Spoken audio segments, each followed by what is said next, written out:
airmat mo, sa airbat mo. Ina-admire ko yan sa'yo. Alam mo yan, beautiful souls. At lagi ko kayo iti-treasure. Nandito kayo. Naglitawan na ang mga sangkot sa hiwalayan ni Daniel Padilla and Catherine Bernardo. Magulo ang mga sangkot sa hiwalayan ng dalawa. Ang alam lang ng lahat ay ang pagkikita ng palihim ni Andrea Brillantes at Daniel Padilla sa Spain. Hindi lang pala ang rason sa pakikipag-separate ni Catherine kay Daniel ay ang issue patungkol kay Andrea Brillantes. Isa pang balitang kumakalat ngayon ay ang bagong girlfriend di umano ni Daniel Padilla ay ang kapamilya actress na si Jillian Vicencio.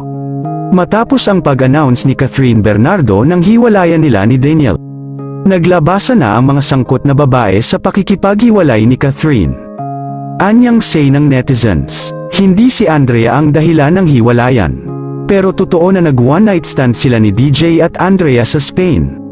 Ang dahilan kung bakit naghiwalay sila ay yung hairstylist ni Kylie Versosa. Magkasama sila ng Kathniel at sa Too Good to Be True na teleserye.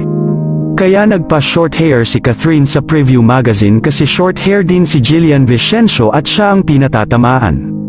4 months nang cool off ang Kathniel. At matagal nang niloloko ni DJ si Kath. Ang nagsumbong kay Kath ay si So Ramirez.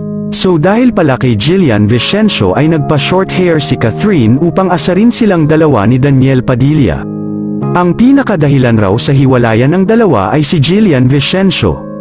Binomba naman ng netizens ang Instagram account ni Jillian at sinabi true ba raw ang balita na siya ang bagong girlfriend ni Daniel Padilla.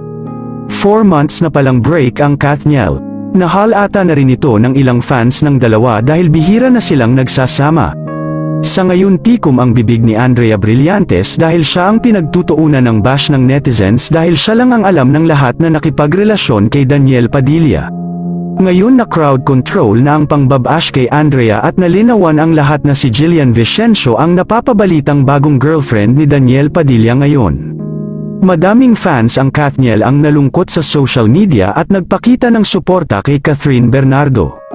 Malungkot man isipin na nakipaglaban pa si Catherine Bernardo upang maiayos ang kanilang relasyon ni Daniel ngunit hindi enough ang lahat ng ito at sumuko na ang actress. Yun lamang po, ano ang masasabi mo sa balitang ito, comment mo sa ibaba. Huwag kakalimutan i-like ang video na ito. Maraming salamat po sa panunood.